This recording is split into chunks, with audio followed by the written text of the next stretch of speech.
컴컴한 새벽, 낡은 화물열차가 삐걱이며 국경으로 달린다. 창문 너머에는 얼굴이 헬쑥한 청년들이 군복 차림으로 웅크린 채 앉아있다. 누구도 웃지 않고 누구도 대화를 나누지 않는다. 차 안을 가득 메우는 건 차가운 쇠사슬 소리와 공포를 숨기려는 거친 숨소리뿐이다. 열차가 멈추자 군인들이 소리친다. 내려. 청년들은 줄지어 내린다. 그들이 향하는 곳은 농장도 공장도 아니다. 러시아 전선. 총알바지가 되어 팔려가는 길이었다. 그들의 값은 이미 매겨져 있었다. 한 달 2,000달러. 하지만 그 돈은 결코 가족에게 가지 않는다. 굶주린 부모의 밥상에는 여전히 감자 한 알조차 오르지 못한다. 그 돈은 평양 고위층의 호화 연회로 흘러가고 샹들리에 불빛 아래서 고급 와인과 캐비아로 바뀐다. 그리고 바로 그 순간 원산 갈마 해변 리조트 건물마다 네온 사인이 반짝이고 폭죽이 하늘을 수놓는다. 샴페인을 터뜨리며 환호하는 사람들은 피 흘린 청년의 부모도 눈물 흘리는 아이도 아니다. 러시아 관광객과 특권층 간부뿐이다. 어느 곳에서는 젊음을 팔아 외화를 벌고 다른 한쪽에서는 그 외화로 불빛을 밝힌다. 이 불빛은 누구를 위한 것인가? 젊은이의 피로 세운 거짓 낙원. 그리고 같은 순간 다른 땅에서는 청춘이 미래를 세우고 있다. 먼저 이야기를 시작하기 전 구독과 좋아요, 그리고 댓글로 여러분의 경험도 공유해주세요. 영상 제작에 아주 큰 힘이 됩니다. 구독과 좋아요는 무료인 거 아시죠? 그럼 지금부터 이야기를 시작하겠습니다. 새벽 공기가 아직 차갑게 가슴을 파고드는 시간, 국경 인근의 임시막사 앞에 낯선 기운이 감돌았다. 열차에서 내린 20살 남짓한 청년들은 서둘러 줄을 맞춰 세워졌다. 그들의 눈빛은 텅 비어 있었고 얼굴은 두려움과 체념이 뒤섞여 있었다. 한때 대학 강의실에서 책을 펼치고 싶던 학생, 친구들과 축구를 하며 웃고 싶던 소년 모두 그 순간에는 단 하나의 이름으로 불렸다. 지원병. 그러나 그것은 진심 어린 지원이 아닌 강제로 끌려온 징발이었다. 장교가 거칠게 종이를 흔들며 외쳤다. 러시아 전선 한 달에 2,000달러. 그 금액은 마치 군홧발에 밟힌 흙처럼 무겁게 청년들의 어깨를 짓눌렀다. 그러나 그 돈은 결코 그들의 손에 들어오지 않는다. 청년의 부모는 굶주린 식탁 앞에서 오늘도 감자 몇 알로 하루를 버텨야 한다. 반면 평양의 특권층은 같은 돈으로 외제차를 굴리고 호화 연회장에서 샴페인 잔을 부딪힌다. 조국을 위한 충성이라는 선전 구호 뒤에는 청년들의 피를 외화로 바꾸는 냉혹한 계약이 숨어 있었다. 차가운 북풍이 불어오자 청년은 잠시 눈을 감았다. 머릿속에는 집에 남겨둔 가족의 얼굴이 스쳤다. 돌아올 수 있을까? 아니, 살아서 이름이라도 남을 수 있을까? 그의 불안한 생각은 군홧발 소리와 함께 잘려나갔다. 곧바로 트럭에 태워지고 전선으로 향하는 길에 올랐다. 그 순간 그의 삶은 더 이상 자신의 것이 아니었다. 한편 서울의 한 스타트업 사무실. 똑같은 또래의 한국 청년이 책상 위에 놓인 계약서를 바라보고 있다. 노트북 화면에는 그가 밤새 설계한 앱의 시연 영상이 재생되고 있었다. 투자자는 미소를 지으며 말했다. 이 아이디어 가능성이 있습니다. 우리가 자금을 대줄 테니 한번 크게 키워보세요.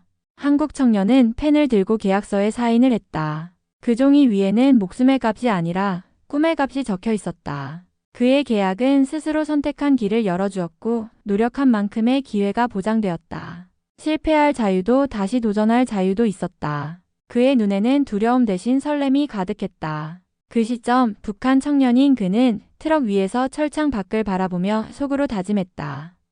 살아남아야 한다. 언젠가 집으로 돌아가야 한다. 그러나 그의 다짐은 공허하게 울릴 뿐이었다. 그의 이름은 이제 명단 속 숫자였고 달러로 환산된 값비싼 총알이었다. 반면 한국 청년은 저녁 무렵 사무실 불빛 아래 동료들과 피자를 나눠 먹으며 환하게 웃었다. 이번 주말에 사용자 테스트 들어가자. 그들의 땀과 시간은 또 다른 가능성을 키우고 있었다. 서울의 밤거리는 젊은 세대의 에너지로 가득 찼다. 어느 곳에서는 청춘이 피로 쓰인 계약서 위에서 사라지고 다른 곳에서는 청춘이 꿈으로 쓰인 계약서 위에서 미래를 쌓아 올린다. 한쪽은 팔린 세대, 다른 한쪽은 선택하는 세대. 이 차이가 내일의 역사를 갈라놓는다. 전선의 밤은 차갑고 적막했다. 포탄이 터지는 소리와 함께 흠먼지가 사방에 흩날렸고 총성은 끊임없이 하늘을 갈랐다. 북한 청년은 몸을 움츠린 채 참호 속에 웅크려 있었다. 옆자리에 있던 동료는 이미 총탄에 맞아 쓰러졌고 그는 떨리는 손으로 동료의 피 묻은 손을 붙잡았다. 형 눈 좀 떠요. 아무 대답도 돌아오지 않았다. 그 순간 청년의 눈에는 전선이 아닌 고향의 집, 어머니의 얼굴, 어린 동생의 웃음이 스쳐갔다. 하지만 그가 돌아갈 수 있는 길은 이미 끊어져 있었다. 그의 젊음은 전장에서 흘러나오는 피와 함께 사라지고 있었다. 그러나 그 피로 번 돈은 다른 곳에 쓰여지고 있었다. 원산 갈마 해변. 거대한 리조트 건물에 불빛이 켜지고 폭죽이 밤하늘을 수놓는다.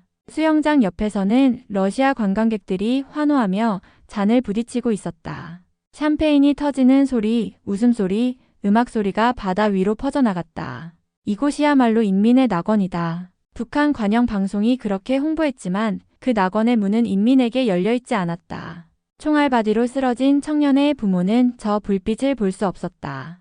굶주림에 시달리는 아이들은 저 호화로운 식탁에 앉을 수 없었다. 그 불빛은 오직 권력층과 외국인에게만 허락된 것이었다. 한편 한국 청년은 늦은 밤 연구실에서 모니터 앞에 앉아 있었다. 눈은 충혈됐지만 손끝은 여전히 빠르게 움직였다. 코드를 수정하고 오류를 고치고 결과를 다시 실행했다. 됐다. 화면에 원하는 결과가 떴을 때 그는 주먹을 불끈 쥐었다. 옆자리 동료도 피곤한 얼굴로 미소를 지었으며 연구실 불빛은 꺼지지 않았고 그 불빛은 거짓이 아니었다. 청춘의 땀과 열정이 만든 진짜 희망의 불빛이었다. 원산의 리조트 불빛과 서울의 연구실 불빛은 너무나 달랐다. 하나는 청춘의 피로 지어진 가짜 빛이었고 다른 하나는 청춘의 땀으로 지어진 진짜 빛이었다. 하나는 몇몇 특권층의 허영을 비추었고 다른 하나는 모두가 누릴 미래를 비추었다. 북한 청년은 참호 속에서 하늘을 올려다보았다. 총성 속에서도 잠시 고요가 찾아왔다. 별빛조차 희미하게 보이지 않는 어둠 속에서 그는 마음속으로 물었다. 내 젊음은 왜 여기에 버려져야 하나? 서울 청년은 창문 밖을 바라보았다. 야근으로 텅 빈 거리에 네온사인이 반짝였고 멀리서 지하철 불빛이 스쳐 지나갔다. 그는 피곤했지만 마음은 벅찼다. 내일은 더 나아질 거야. 그의 눈빛은 확신으로 빛났다. 북한의 불빛은 청춘의 피 위에서만 켜지고 한국의 불빛은 청춘의 꿈 위에서 꺼지지 않는다. 한쪽은 누군가의 희생을 삼켜야 유지되지만 다른 한쪽은 모두의 도전이 모여 더 큰 미래를 밝힌다. 이 불빛의 차이가 두 체제의 운명을 가른다. 전선에서의 하루는 끝이 보이지 않았다. 밤이 되어도 총성은 멎지 않았고 대포의 굉음은 청년들의 귀를 무감각하게 만들었다. 북한 청년은 참호 옆에 쓰러져 있었다. 팔에는 총알이 스치며 남긴 깊은 상처가 있었지만 붕대조차 구할 수 없었다. 의무병이라고 불리는 사람은 있었지만 제대로 된 약품이나 치료 도구는 없었다. 그가 받은 것은 녹슨 칼로 잘라낸 천조각 한 장, 그것뿐이었다. 이 정도면 버틸 수 있겠지. 그 말은 위로가 아니라 체념이었다. 잠시 눈을 감자 그는 마치 다른 세계로 떨어진 듯한 착각을 했다. 그 세계에는 온기가 있었고 누군가 건네는 따뜻한 밥 한 숟가락이 있었다. 그러나 곧 현실이 차갑게 파고들었다. 거짓된 휴식, 그것이 북한 청년에게 허락된 전부였다. 그에게는 휴식이 치료가 아니었고 치유가 아니었다. 단지 다음 출격을 기다리는 고통의 연장이었다. 그러는 사이 북한의 동해안 어딘가 고급 리조트 내부. 러시아 병사들이 삼삼오오 모여 사우나에서 땀을 흘리고 있었다. 피로가 풀렸다는 듯 웃음을 터뜨리고 온천물에 몸을 담근 채 맥주잔을 기울인다. 이게 진짜 휴식이지. 그들의 웃음소리가 고급 리조트의 벽을 울렸다. 아이러니하게도 같은 순간 전선의 북한 청년은 피 묻은 흙바닥에 누워 신음하고 있었다. 그는 잠시라도 몸을 녹일 온천물조차, 한 모금의 깨끗한 물조차 얻을 수 없었다.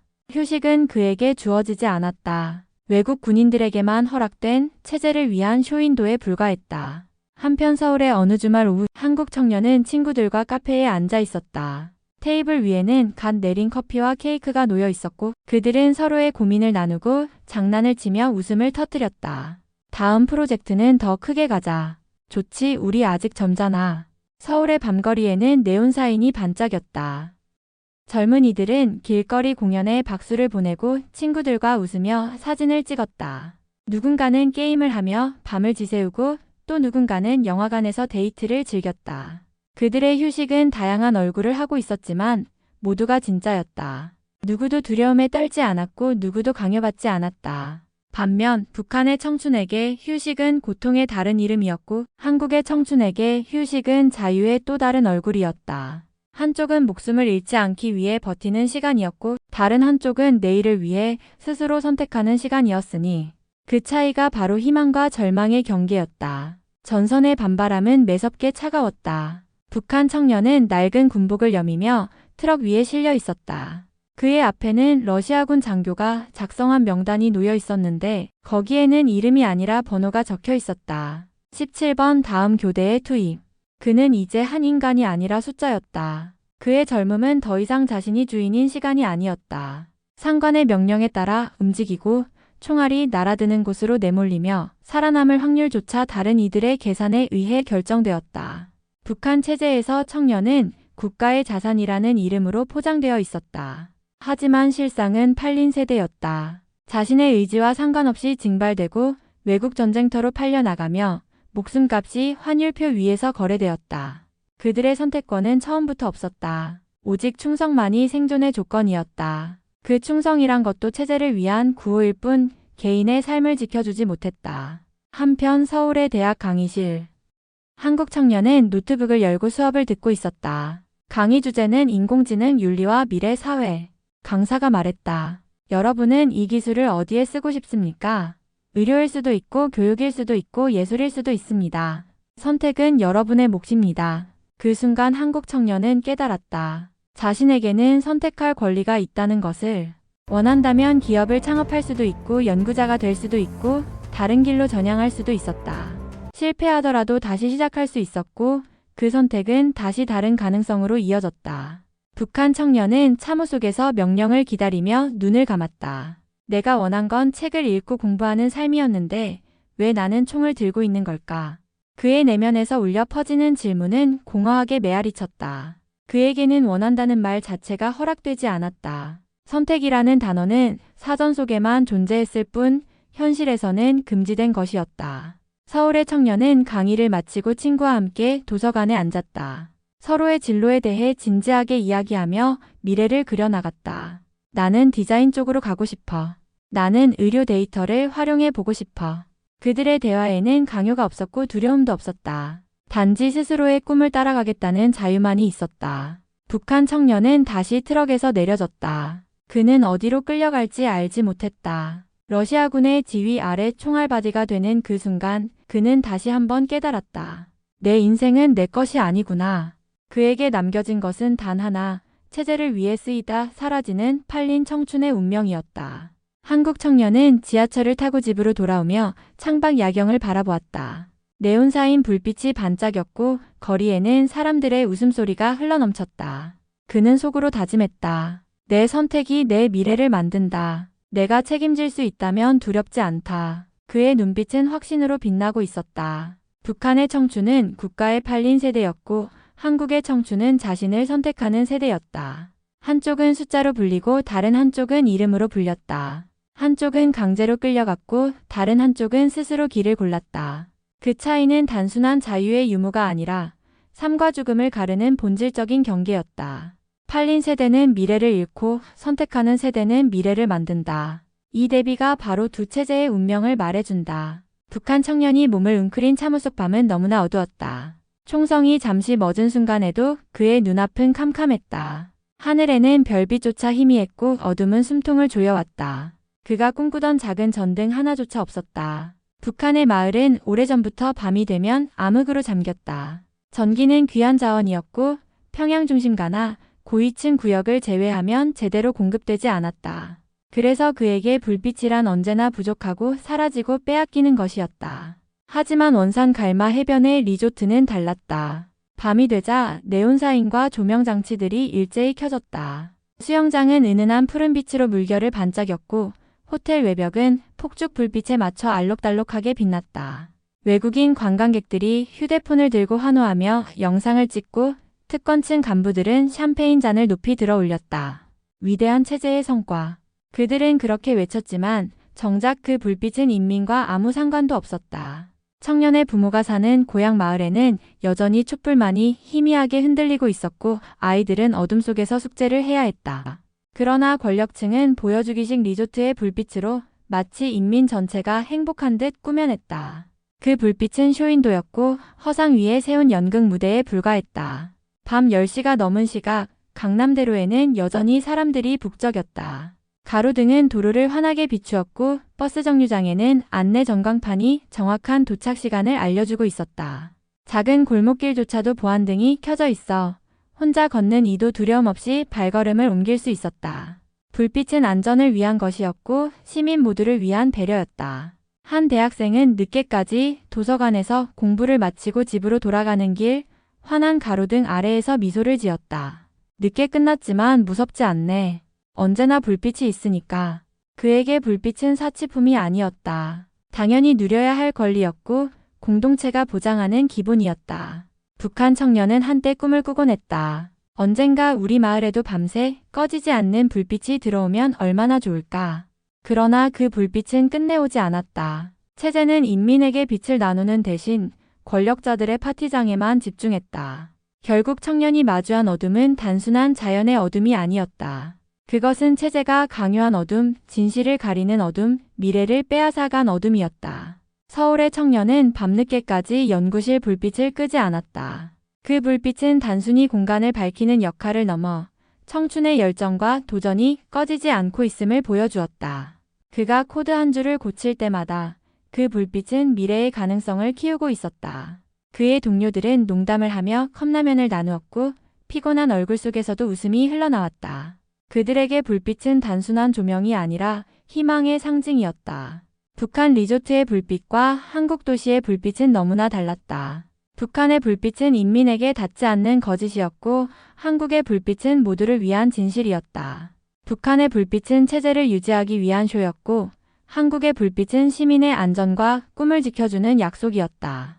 어느 체제는 청춘의 피를 태워 거짓된 불빛을 밝히고 다른 체제는 청춘의 땀을 모아 모두를 위한 불빛을 밝힌다. 한쪽의 불빛은 사치와 허영의 그림자이고 다른 쪽의 불빛은 안전과 희망의 등불이다. 결국 불빛의 의미는 누가 그것을 위해 희생하고 누가 그것을 함께 누리는가에 달려있다. 새벽녘 전선 근처 임시수경지. 북한 청년은 잠에서 채 깨어나기도 전에 호루라기 소리에 내몰렸다. 일어나. 오늘은 참호 확장 작업이다. 그는 곧장 곡괭이와 삽을 쥐어야 했다. 손가락 마디는 이미 굳은 살과 피멍으로 갈라져 있었고 등은 지난 며칠간의 고된 작업으로 휘어져 있었다.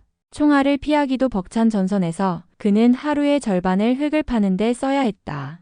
작업 도중 옆에 있던 동료가 쓰러졌다. 탈진이었다. 하지만 누구도 그를 돌보지 않았다. 저 녀석은 약해 빠졌군. 상관의 말은 냉혹했고 쓰러진 동료는 곧 다른 병사들에게 질질 끌려나갔다. 그 순간 청년은 깨달았다. 여기서 노동이란 살아남기 위한 몸부림이 아니라 체제에 소모되는 고통일 뿐이었다. 노동은 땀을 흘린 만큼의 보상도 내일을 위한 기술 습득도 없었다. 단지 명령에 따른 강제가 전부였다. 북한 청년의 노동은 스스로 선택한 것이 아니었다. 그는 노동을 통해 자신을 지킬 수 없었고 가족을 부양할 수도 없었다. 그의 노동은 단지 체제가 외화를 벌기 위한 값싼 도구일 뿐이었다. 같은 시각 아침 9시 서울의 지하철역에서 사람들이 쏟아져 나온다. 한국 청년도 노트북 가방을 메고 출근길에 올랐다. 지친 표정도 보였지만 동시에 설렘도 섞여 있었다. 그에게 노동은 단순히 생존을 위한 도구가 아니었다. 꿈을 이루기 위한 과정이었고 자기 가치를 증명하는 기회였다. 그는 회사에 도착하자 커피 한 잔을 들고 자리로 향했다. 오늘은 중요한 발표가 있는 날이었다. 팀원들과 함께 준비한 프로젝트 결과를 임원진 앞에서 설명해야 했다. 밤늦게까지 연구한 끝에 완성한 자료를 화면에 띄우며 그는 자신감 있게 말했다. 이 시스템은 기존 대비 30%의 효율을 높일 수 있습니다. 노동의 결과는 숫자로 드러났고 노력은 곧 인정으로 이어졌다. 그가 흘린 땀방울은 헛되지 않았다. 북한 청년은 다시 곡괭이를 들며 하늘을 올려다봤다. 손바닥은 피로 물들었고 등은 무겁게 짓눌렸지만 아무도 그의 노고를 인정하지 않았다. 노동은 그에게 굴레였고 체제를 위한 강제였다. 반면 한국 청년은 발표를 마친 뒤 팀원들과 웃으며 박수를 나눴다. 이번 프로젝트 성공적이야. 성과는 곧 보상으로 돌아왔다. 성과급, 승진 기회, 그리고 새로운 도전의 기회까지. 노동은 단지 고통의 대가가 아니라 미래를 확장하는 통로였다. 저녁 무렵 북한 청년은 무너진 참호벽을 다시 쌓으며 중얼거렸다. 내 노동은 왜 나에게 아무것도 주지 않는가? 그의 목소리는 흙먼지 속으로 흩어졌다. 같은 시각 서울의 카페. 한국 청년은 퇴근 후 친구와 마주 앉아 커피를 마셨다. 오늘 진짜 힘들었는데 그래도 뿌듯하다. 그의 표정에는 피곤함 속에서도 웃음이 묻어 있었다. 노동은 그에게서 삶의 의미를 빼앗지 않았다. 오히려 삶을 더욱 단단하게 지탱해주는 기둥이었다. 북한에서 노동은 강제였고 한국에서 노동은 선택이었다.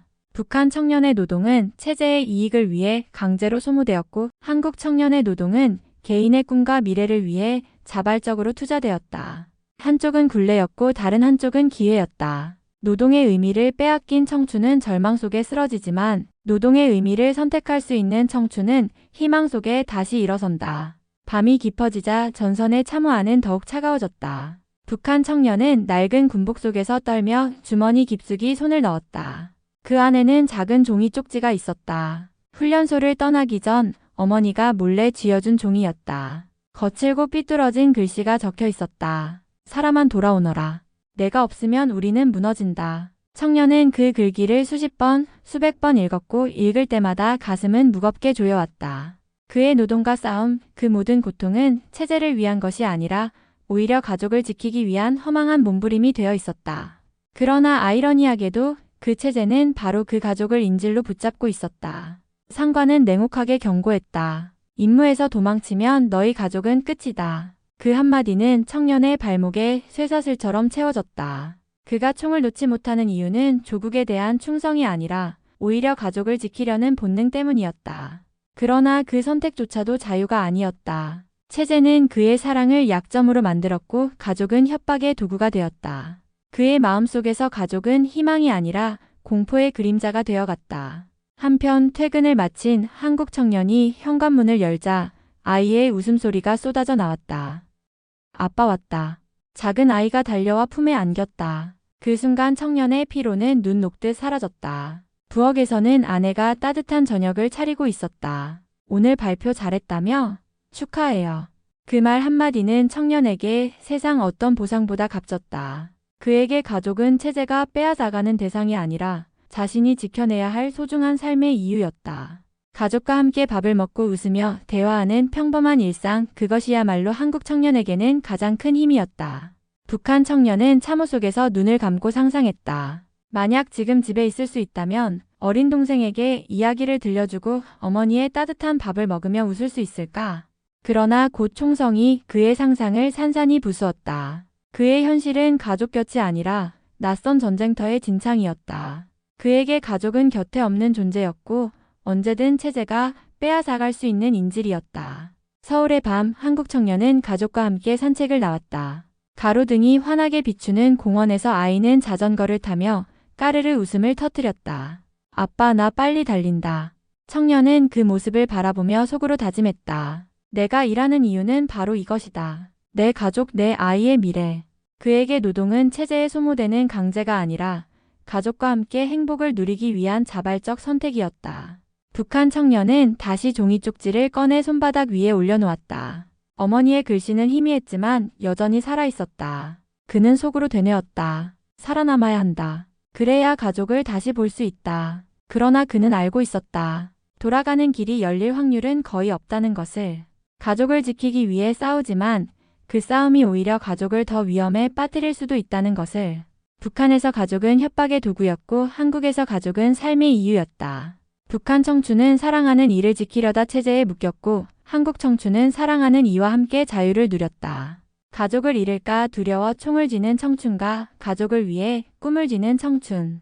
이 극명한 차이가 한쪽에는 절망을, 다른 한쪽에는 희망을 남겼다. 새벽녘 전선의 공기는 무겁게 가라앉아 있었다. 북한 청년은 총을 쥔 손이 떨리는 걸 느꼈다. 그 떨림은 두려움 때문만은 아니었다. 그의 가슴 속에는 점점 사라져가는 미래라는 단어가 남아있지 않았다. 나는 앞으로 무엇이 될 수 있을까? 그가 스스로에게 물었지만 대답은 이미 정해져 있었다. 총알바지 혹은 전사자. 체제가 그에게 허락한 미래는 단 2가지뿐이었다. 살아남더라도 그는 고향으로 돌아갈 수 없었다. 체제는 그를 다시 다른 전장으로 보낼 것이고 결국 그는 소모품처럼 사라질 운명이었다. 밤하늘은 어둡고 그의 눈동자는 더 어두웠다. 한때 그는 교사가 되고 싶었다. 아이들에게 책을 읽어주고 세상을 설명해주고 싶었다. 그러나 그 꿈은 이미 봉인되었다. 체제는 그의 꿈을 허락하지 않았고 오히려 꿈을 가진 그를 전선으로 내몰았다. 그의 미래는 태어날 때부터 빼앗겨 있었던 것이다. 한국 청년은 야근을 마치고 사무실 불을 끄며 깊게 숨을 내쉬었다. 비록 피곤했지만 그의 눈빛은 빛나고 있었다. 내일 있을 창업 경진대회에서 자신의 아이디어를 발표할 준비가 되어 있었기 때문이다. 그의 아이디어는 아직 완벽하지 않았지만 그에게는 도전할 권리가 있었다. 실패하더라도 다시 일어설 수 있었고 다른 길을 선택할 자유가 있었다. 그의 미래는 닫혀있지 않았고 열려 있었다. 토요일 오후 그는 동료들과 함께 모여 미래의 가능성을 이야기했다.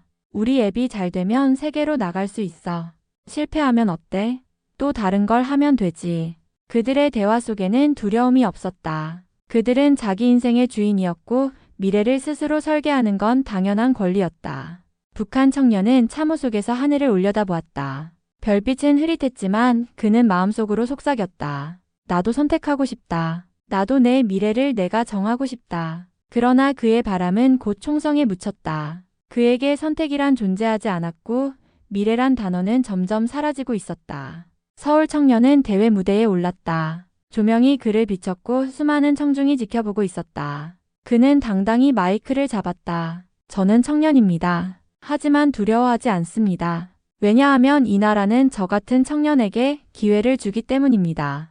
청중은 박수로 화답했다. 그 순간 그는 느꼈다. 미래는 체제가 정해주는 것이 아니라 자신이 만들어가는 것이라는 확신을. 북한 청년과 한국 청년. 둘 다 같은 또래였지만 살아가는 세계는 정반대였다. 한쪽은 미래를 빼앗긴 세대였고 다른 한쪽은 미래를 만들어가는 세대였다. 한쪽은 총을 쥘 수밖에 없었고 다른 한쪽은 꿈을 쥘 수 있었다. 북한의 청춘은 체제에 팔려 미래를 잃었고 한국의 청춘은 자유 속에서 미래를 만들었다. 이 대비는 단순한 차이가 아니라 인간답게 살 수 있는가 없는가의 경계였다.